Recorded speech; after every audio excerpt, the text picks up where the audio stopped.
오늘 이전에 우리에게 주시는 살아계신 하나님의 말씀은 신약성경 마태복음 4장 18절에서 25절입니다.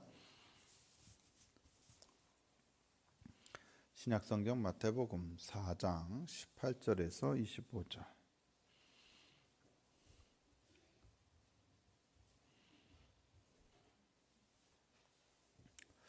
우리 다 같이 한 목소리로 말씀 같이 봉독합니다. 갈릴리 해변에 다니시다가 두 형제 곧 베드로라는 시몬과 그의 형제 안드레가 바다에 금을 던지는 것을 보시니 그들은 어부라.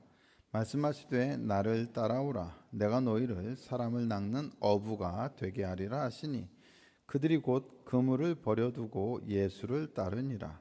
거기서 더 가시다가 다른 두 형제 곧 세베대의 아들 야고보와 그의 형제 요한이 그의 아버지 세베대와 함께 배에서 금을 깁는 것을 보시고 부르시니 그들이 곧 배와 아버지를 버려두고 예수를 따르니라.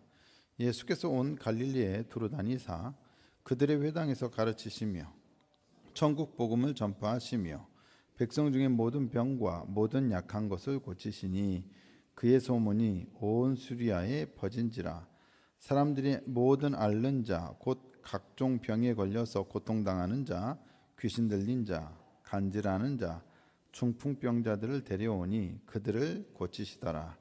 갈릴리와 데가볼리와 예루살렘과 유대와 요단강 건너편에서 수많은 무리가 따르니라. 아멘. 할렐루야. 이 전에 나오신 모든 분들을 예수님의 이름으로 축복합니다. 우리 주변에 앞뒤 또 좌우에 계신 분들에게 같이 인사 나눕니다. 말씀에 큰 은혜 받으시기 바랍니다. 또 한 번 인사합니다. 성령 안에서 간절히 기도하시기 바랍니다.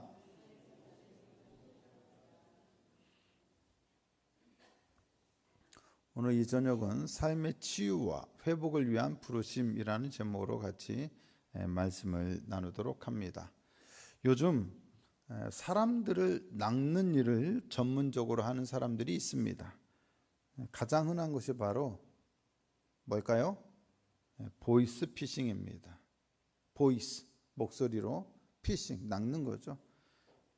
전화로 은행을 사칭하거나 검찰을 사칭하거나 자녀를 납치했다는 등으로 납치범을 사칭하거나 그럴듯한 거짓말로 사람들을 현혹시키고 또 속여서 돈을 뜯어내는 사람들이 있습니다.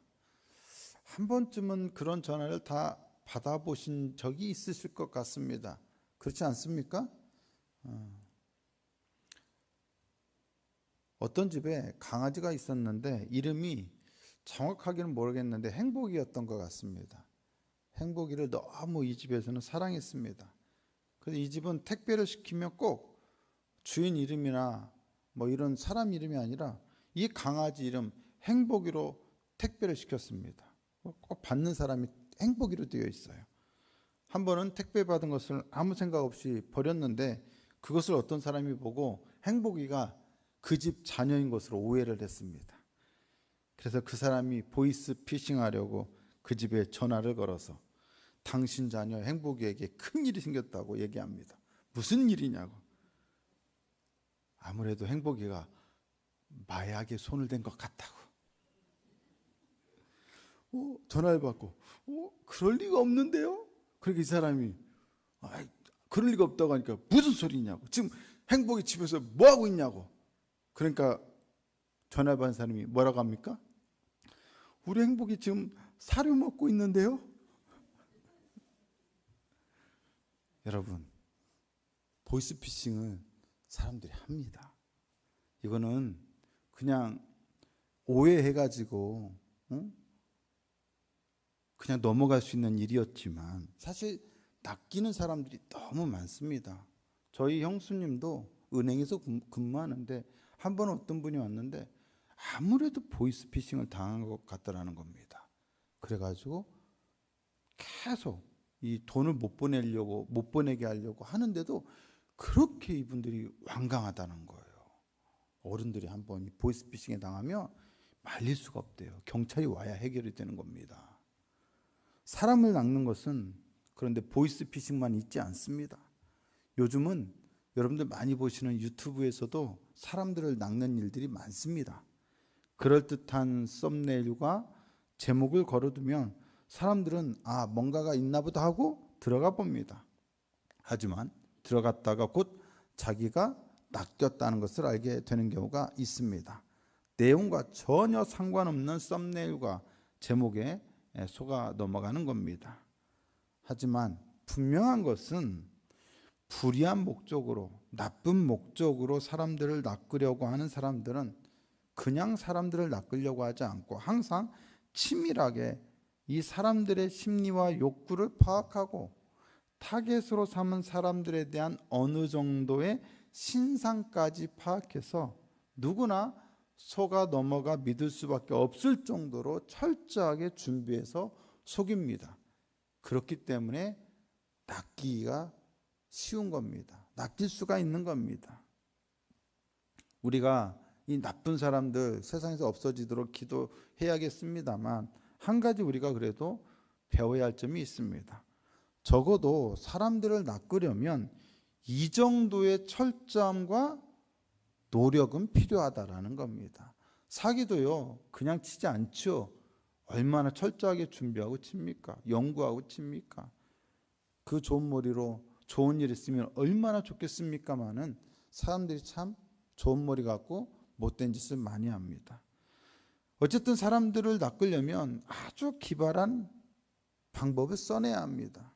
사람들이 낚일 수밖에 없게 만드는 뭔가 확실한 것이 있을 때에만 사람들을 낚을 수 있습니다.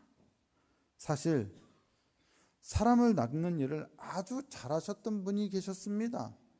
좋은 쪽으로. 누구셨습니까? 예수님이십니다. 오늘도 지금 사람을 낚고 계시지 않습니까? 누가 낚였습니까? 몇 명이 낚였습니까? 오늘 본문에서 4명이 낚였습니다. 대답을 너무 빨리빨리 하지 마십시오. 그럼 재미가 없습니다. 물론 예수님은 사기꾼들과는 낚는 목적 자체가 달랐습니다. 예수님은 오직 내 유익이 아니라 낚이는 그 사람의 유익과 생명과 구원을 위해서만 낚으셨습니다. 마태복음 4장 18절에서 20절 한번 보겠습니다. 갈릴리 해변에 다니시다가 두 형제 곧 베드로라 하는 시몬과 그의 형제 안드레가 바다에 금을 던지는 것을 보시니 그들은 어부라. 말씀하시되 나를 따라오라. 내가 너희를 사람을 낚는 어부가 되게 하리라 하시니 그들이 곧 그물을 버려두고 예수를 따르니라. 여러분, 어부가 뭐 하는 사람입니까? 고기를 잡는 사람입니다. 고기를 낚는 사람입니다. 그런데 고기를 낚던 그들을 사람을 낚는 사람이 되게 하시겠다고 하면서 그들을 부르셨습니다. 여기에 처음으로 예수님께 낚인 사람들이 있습니다. 예수님의 첫 제자들이라 할 수 있는 베드로와 안드레, 야고보와 요한입니다. 그들의 직업은 어부였습니다. 고기 낚는 일을 전문적으로 하던 사람들이었습니다. 그런 그들을 예수님은 사람을 낚는 어부가 되게 하시겠다고 하면서 부르셨습니다. 그 길로 그들은 그물과 배를 버려두고 세베대의 아들들의 경우는 아버지까지도 버려두고 예수님을 따르게 되었습니다.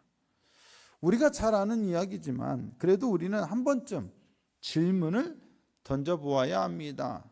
그들은 도대체 예수님에게서 무엇을 보았기에 다 버리고 예수님을 따랐습니까? 도대체 예수님의 무엇이 그들을 낚았습니까? 낚이려면 낚일 만한 이유가 있어야 하는 것 아닙니까?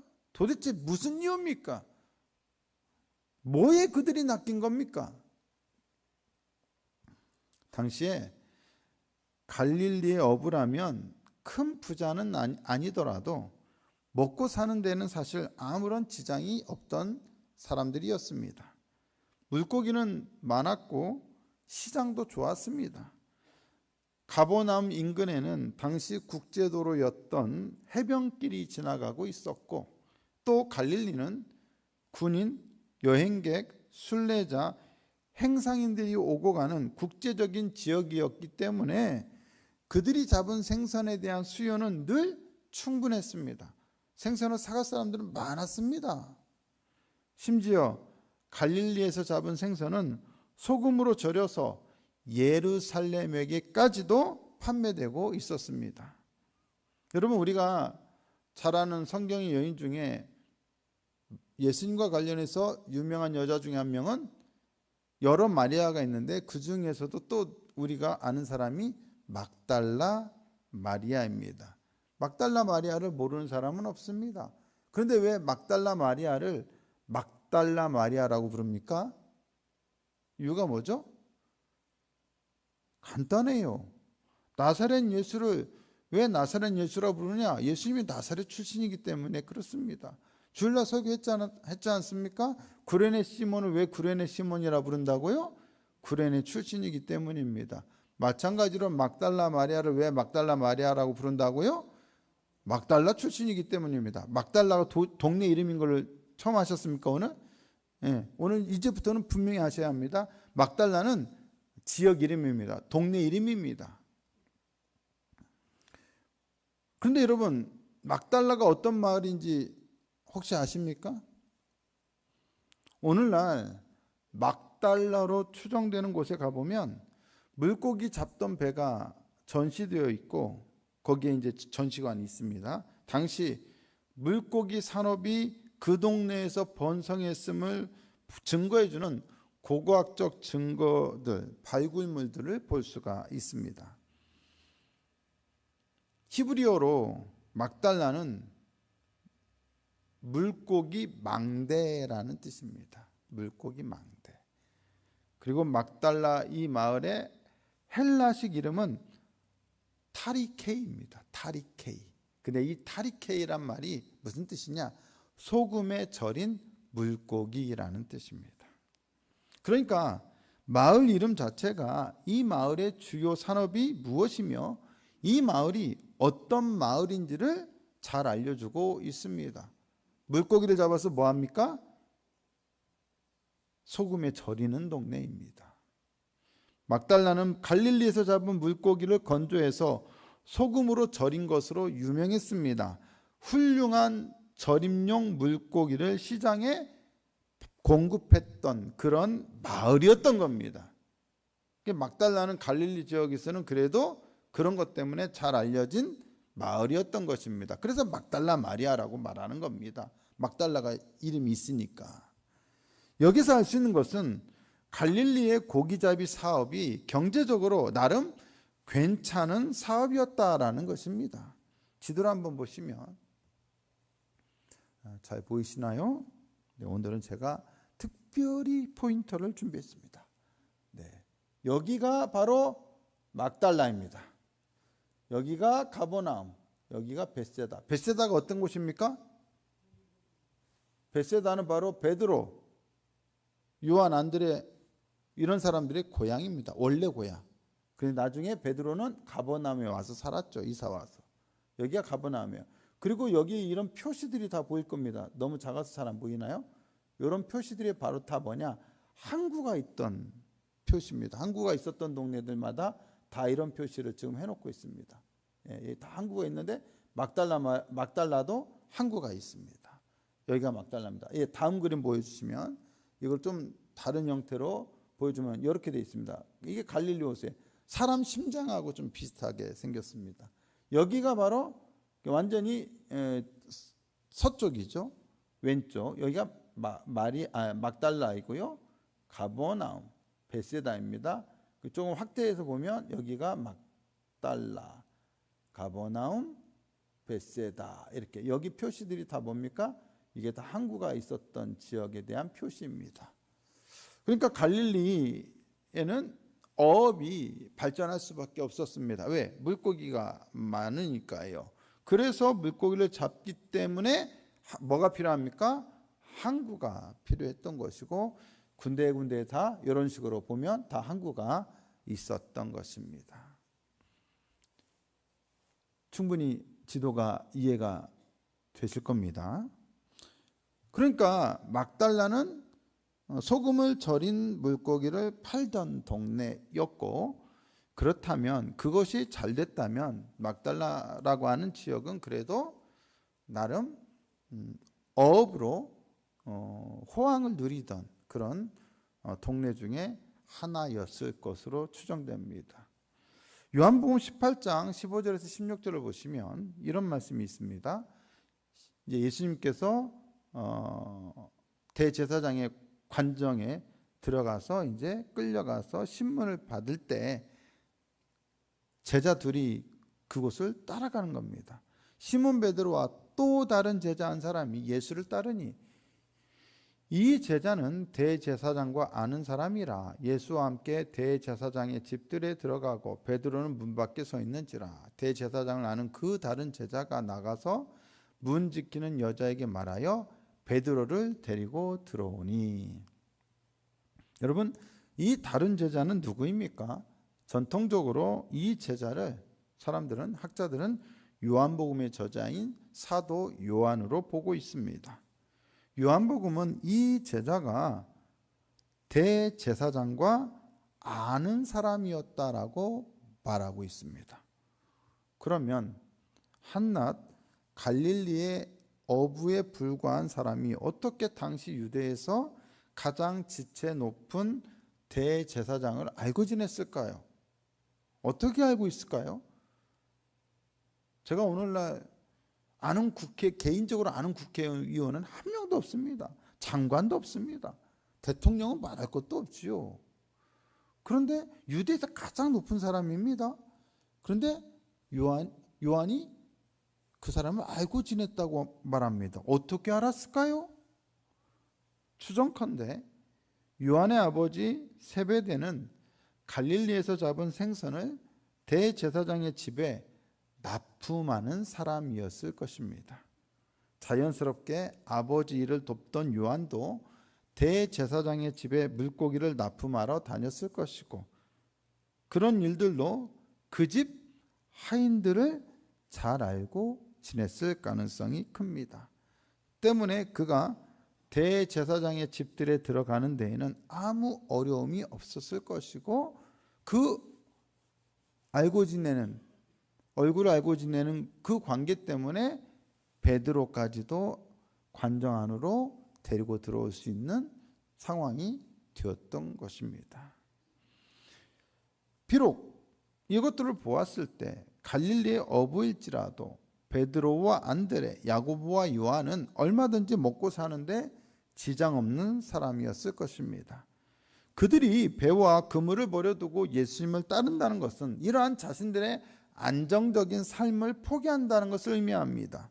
더불어 그로 인해서 가정의 생계가 위협받는 일이기도 했다는 것입니다. 그런데도 그들은 기꺼이 모든 것을 버리고 예수님을 따랐습니다. 철저하게 예수님께 낚였습니다. 예수님은 그들을 낚는 일에 완전 성공하셨습니다.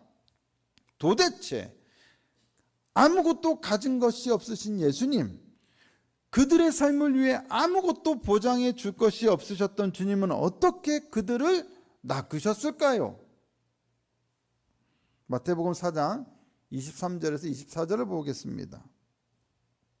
예수께서 온 갈릴리에 두루 다니사 그들의 회당에서 가르치시며 천국 복음을 전파하시며 백성 중에 모든 병과 모든 약한 것을 고치시니 그의 소문이 온 수리아에 퍼진지라. 사람들이 모든 앓는 자 곧 각종 병에 걸려서 고통당하는 자, 귀신 들린 자, 간질하는 자, 중풍병자들을 데려오니 그들을 고치시더라. 예수님의 초창기 사역에서 가장 눈에 띄는 것은 바로 치유 사역입니다. 가르치시기도 하시고 천국 복음을 전파하시기도 하셨지만 그분은 무엇보다도 많은 사람들을 고치셨습니다. 여기서 우리가 주목해서 볼 단어는 바로 고치시더라입니다. 그분의 놀라운 치유 때문에 사람들이 그분께 몰려들었습니다. 그 능력 때문에 저 멀리 수백 킬로미터 떨어진 수리아에서까지 예수님께 나아왔던 것입니다. 온갖 질병으로 삶이 고달프고 황폐해진 사람들이 예수님께 나아가면 고침받을 수 있다는 소문이 순식간에 퍼져나갔습니다. 예수님이 그토록 많은 군중들을 끌어들일 수 있었던 것, 즉 사람들을 낚는 일에 성공할 수 있었던 근본적인 이유는 바로 치유의 능력이었습니다. 오늘날도 아마 그런 일이 있으면 사람 모으는 것은 일도 아닐 것입니다. 예수님의 치유는 무엇을 의미합니까? 바로 하나님께서 예수님을 통해서 하나님의 나라, 곧 하나님의 구원하시고 회복하시는 통치를 행하고 계시다는 것에 대한 분명한 표지였습니다. 여러분, 어떤 인물들이든 아무리 훌륭한 인물이라도 보통 처음부터 그 사람의 말이 먹히는 것은 아닙니다. 먼저 특별한 어떤 사건 혹은 특별한 기적이 일어날 때, 아니면 어떤 놀라운 일을 행할 때, 그때서야 사람들은 그 사람의 말을 주목해서 듣게 됩니다. 하나님의 나라는, 능력은 말에 있는 것이 아니라 능력이 있다고 했습니다. 고린도전서 4장 20절에 하나님의 나라는 말에 있지 아니하고 오직 능력에 있음이라. 말로 아무리 하나님 나라를 얘기해봐야 사람들은 알아듣지 못합니다. 알려고도 안 합니다. 그런데 어떤 능력을 갑자기 행하는 것을 보게 되면 그 사람들은 그것을 더 알고 싶어 할 겁니다. 사람들은 예수님께서 사람들을 고치시는 일을 보고 다른 사람들과 다른 지역에 지금 예수라는 사람을 통해서 놀라운 일이 벌어지고 있으니까 어서들 와서 보시오! 라는 말을 온갖 곳에 퍼뜨리고 있습니다. 예수님의 하나님 나라 사역이란 간단히 말해 치유와 회복입니다. 예수님을 통해 사람들의 삶과 몸은 치유되고 회복되었습니다. 예수님이 선포하신 하나님의 나라란 다른 것이 아니라 근본적으로 우리 삶의 치유와 회복입니다. 예수님께서 사람들을 낚을 수 있었던 근본적인 이유는 이 하나님 나라의 치유와 회복의 능력 때문이었습니다. 그러한 능력이 없었다면 제자들이 모든 것을 다 버리고 예수님을 쫓을 수 있었겠습니까? 어떻게 안정적인 삶을 포기하고 예수님을 따를 수 있었겠습니까? 제자들은 예수님의 가르침과 선포 속에서 그 능력에 대해서 듣고 배웠습니다. 하지만 무엇보다 예수님의 치유 속에서 하나님의 나라의 치유와 회복의 능력이 얼마나 놀랍고 위대한지를 직접 눈으로 보았습니다. 그리고 그들 자신이 그 치유와 회복의 수혜자가 되어 예수님을 따르는 사람들이 되었던 것입니다. 예수님은 당신이 제자들에게 하셨던 것처럼 제자들도 사람을 낚는 어부가 되게 하려고 부르셨습니다. 그렇다면 제자들은 무엇으로 사람들을 낚을 수 있겠습니까? 예수님처럼 아픈 사람들 다 오라 해가지고 다 고쳐주면 되는 겁니까? 하지만 문제는 예수님처럼 그렇게 할 수 있는 사람은 없다라는 것입니다. 어쩌다가 사람들이 고침받는 경우는 있어도 늘 고침받는 일은 없습니다. 핵심은 병든 것을 낫게 하는 데 있지 않고 사람들의 삶과 인생을 고치는 것에 있습니다. 핵심은 고치더라입니다.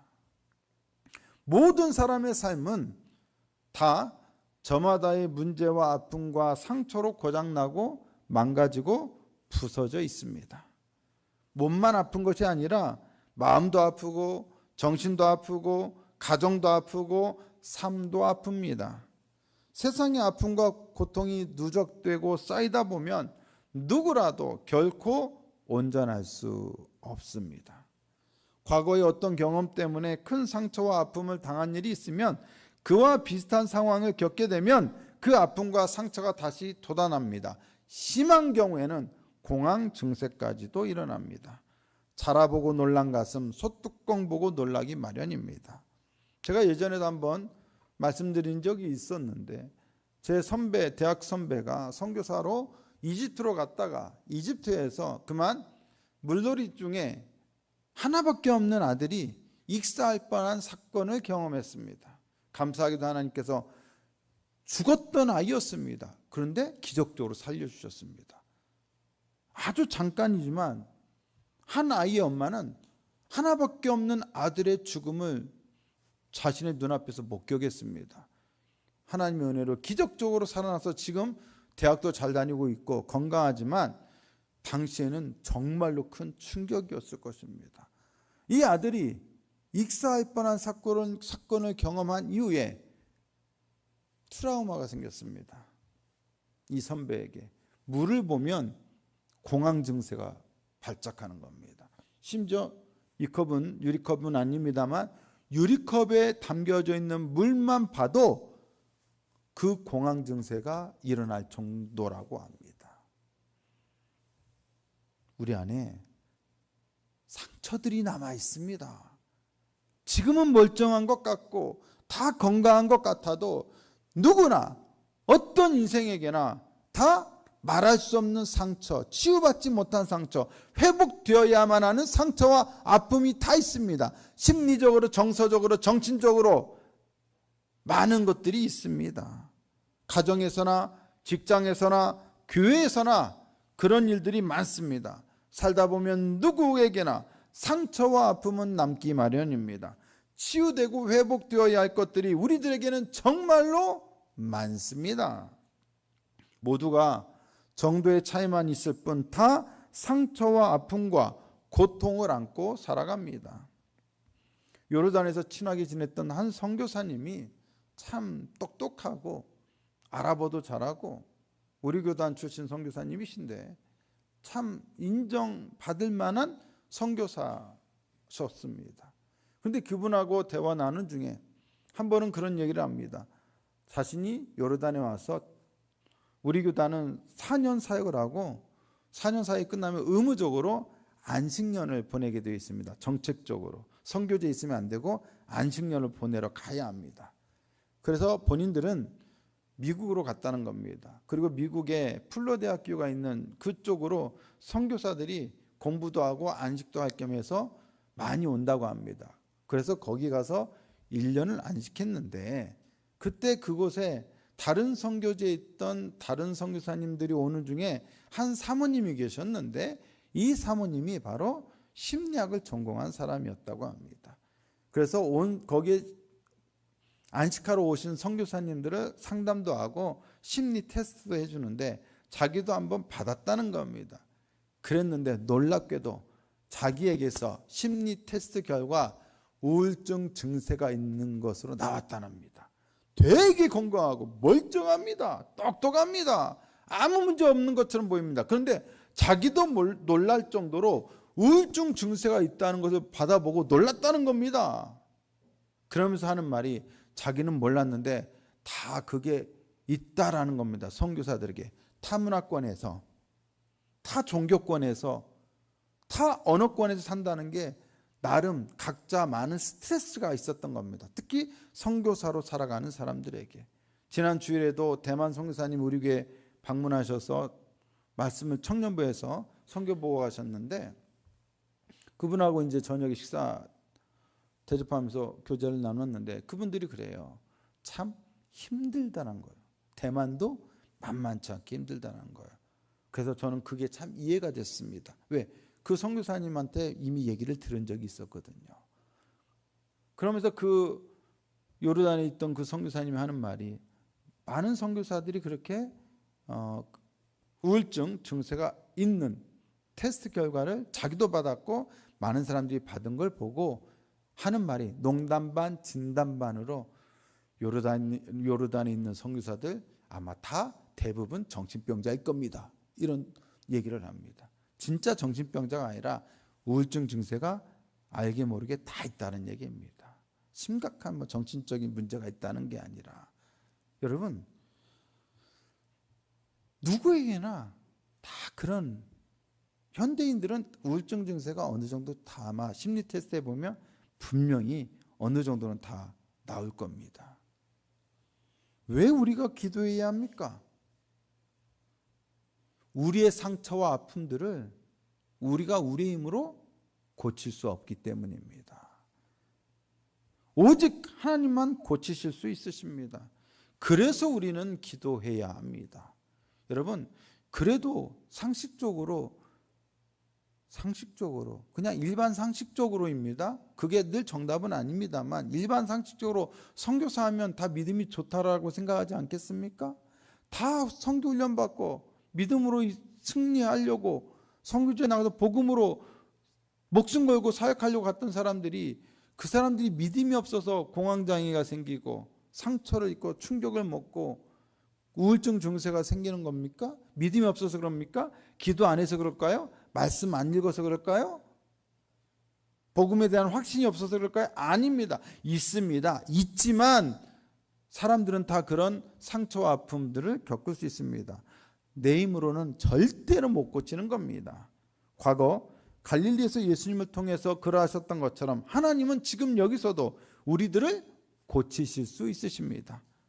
그때는 예수님께서, 지금은 성령을 통해서 우리는 철저하게 고침받아야 합니다. 우리의 삶도, 우리의 육신도, 우리의 가정도, 우리의 교회도, 우리의 직장생활도, 우리의 사업도, 우리의 나라와 민족도. 오늘날 교회가 사람을 낚는 데 성공하려면 무엇보다 교회가 세상 사람들에게 이 치유와 회복의 능력을 보여주어야 합니다.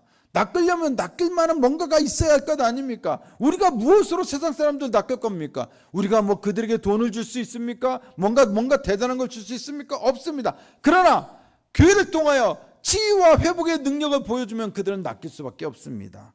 말씀과 기도와 찬양과 예배를 통해 치유되고 회복되는 모습을 우리는 보여주어야 합니다. 그런데 우리가 아무리 모여 기도하고 찬양하고 예배해도 우리 속에서 먼저 치유되고 회복되는 모습이 없다면 과연 무엇으로 저들을 낚을 수 있겠습니까? 우리가 과연 무엇으로 사람을 낚는 어부와 사람을 낚는 교회가 될 수 있겠습니까? 우리가 왜 이 저녁에 뜨겁게 기도해야 합니까? 우리 안에 먼저 치유와 회복이 있어야 하기 때문입니다. 우리가 전하는 능력은 우리가 얼마나 뜨겁게 기도하고 찬양할 때 우리가 마음이 얼마나 뜨거웠느냐에 달려있지 않습니다. 기도와 찬양과 말씀과 예배를 통해 우리가 얼마나 치유되고 회복되었느냐에 달려있습니다. 치유되고 회복된 경험이 큰 사람들의 증거야말로 진정한 전도의 능력이 됩니다. 교회의 능력은 다른 데 있지 않습니다. 바로 성령을 통해 임하는 치유와 회복을 얼마나 경험하느냐에 달려 있습니다.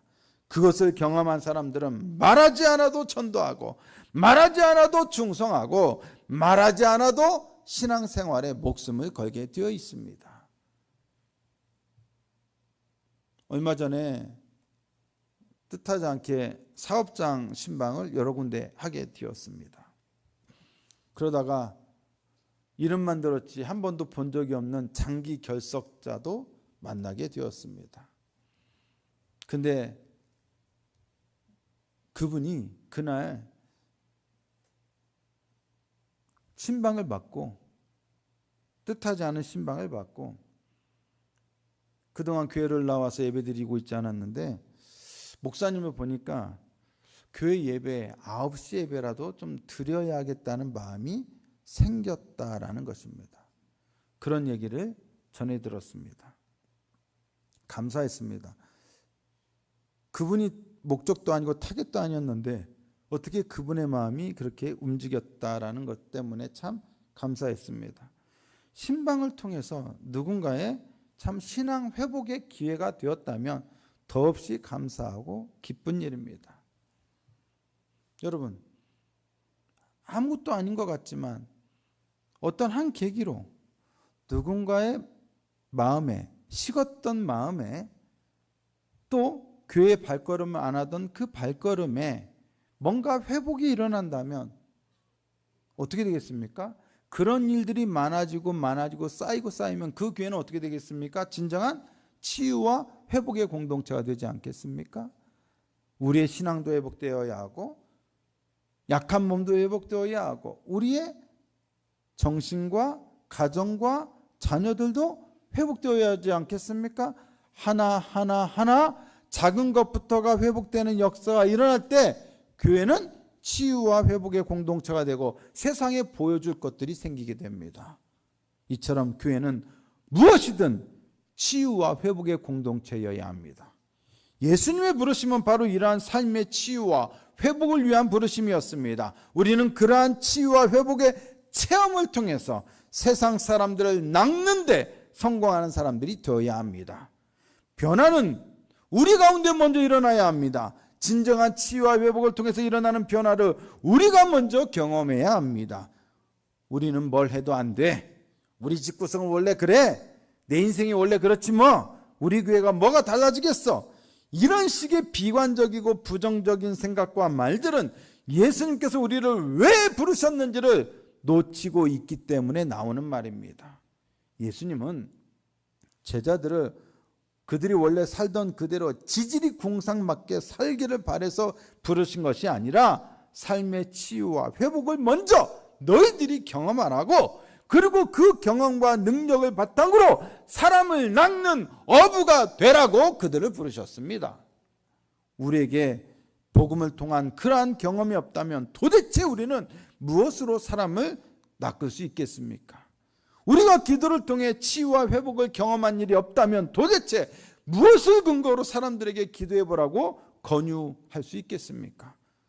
우리가 기도하는 교회가 되어야 하는 이유는 분명합니다. 우리 공동체가 먼저 치유와 회복을 경험하는 공동체가 되고 그것을 바탕으로 사람을 낚는 교회가 되어야 하기 때문입니다. 그러므로 우리는 항상 뜨겁고 간절하게 기도해야 합니다. 하나님 나라의 능력을 신뢰하는 가운데 기도해야 합니다. 특별히 삶의 치유와 회복을 위해, 가정의 치유와 회복을 위해, 신앙의 치유와 회복을 위해, 교회의 치유와 회복을 위해 간절히 기도해야 하겠습니다. 하나님이 우리를 사람 낚는 어부로 부르셨다는 것은 먼저 우리를 치유와 회복으로 부르셔서 그것을 증거하는 삶을 살도록 하기 위해서였습니다. 오늘 우리는 이 기도 시간, 그 부르심이 정말 우리를 위한 부르심이었는지, 그 부르심이 진정 먼저 우리의 치유와 회복을 위한 부르심이었는지를 확인하는 시간이 될 수 있어야겠습니다. 어떻게 함으로써? 간절히 기도함으로써, 뜨겁게 찬양하며 기도함으로써 하나님 우리 가운데 일하시고 역사하시는 치유와 회복을 경험할 수 있는 그런 복된 이 저녁 시간 될 수 있기를 예수님의 이름으로 축복합니다.